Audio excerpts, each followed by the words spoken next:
My name is Kevin Grimes. I'm a faculty member at Stanford University in the Department of Chemical and Systems Biology, and I am co-director of the Stanford Spark program.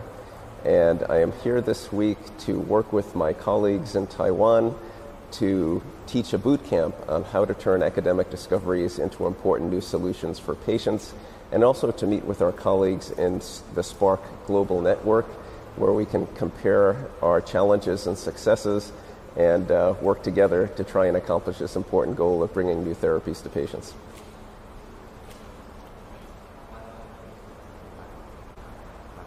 Question 2. To reflect back on these past few days, what are the highlights of this event, and regarding collaboration between peers, speakers, and just the event in general? Sure. So we had 2 events this week. The first event was the boot camp, and that was great fun. We worked with a large number, over 60 young researchers from Taiwan, had a boot camp where we went over the basics of how to turn academic discoveries into products for patients. At the end, they made presentations of ideas that they had to bring to patients, and it was just very rewarding and enjoying to see that. The second part of the week has been getting together with our colleagues at the Spark Global Annual Meeting. And here we've had the opportunity to hear speakers talking about various aspects of translational research. And importantly, we have given each other ideas of what's been going on in our programs to understand what our challenges are, what our successes are, and how we can better work together to accomplish our mission.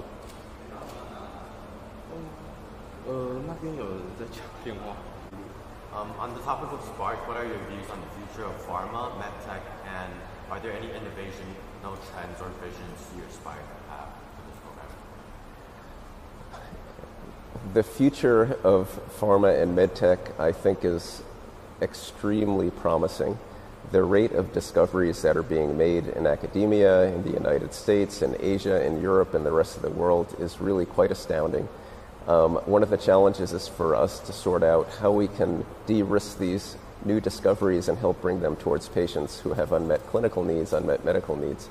In terms of the advances in biopharma, they are being driven by new discoveries all the time, by new approaches using machine learning and artificial intelligence on omics databases, coming up with new ways to culture cells and form little organoids in the dish that more closely replicate what's going on in human beings.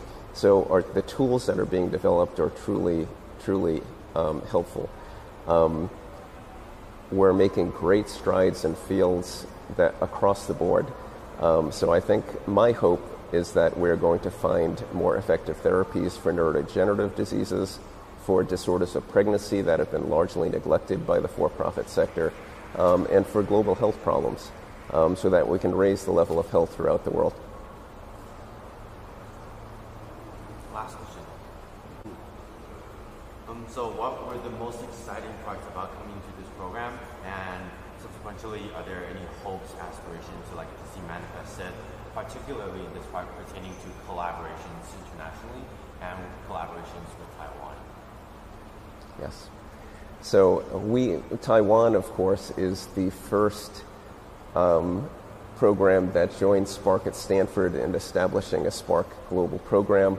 The Spark universities in Taiwan have been performing exceptionally well, an over 40% success rate in taking projects that come into Spark and turning them into companies or getting them into clinical trials that are on their way to bringing these benefits to patients. We are very excited to work with Spark Taiwan and our global colleagues because important discoveries are being made in all of our institutions, and we have different capabilities and different skill sets in bringing them forward. And I think there's really strength in numbers, and it may be that we will make discoveries that are more suited to clinical development in Taiwan. Likewise, products that are developed in Taiwan will have global ramifications as well, and we would like to help our Taiwanese colleagues move their discoveries out so that the whole world can benefit.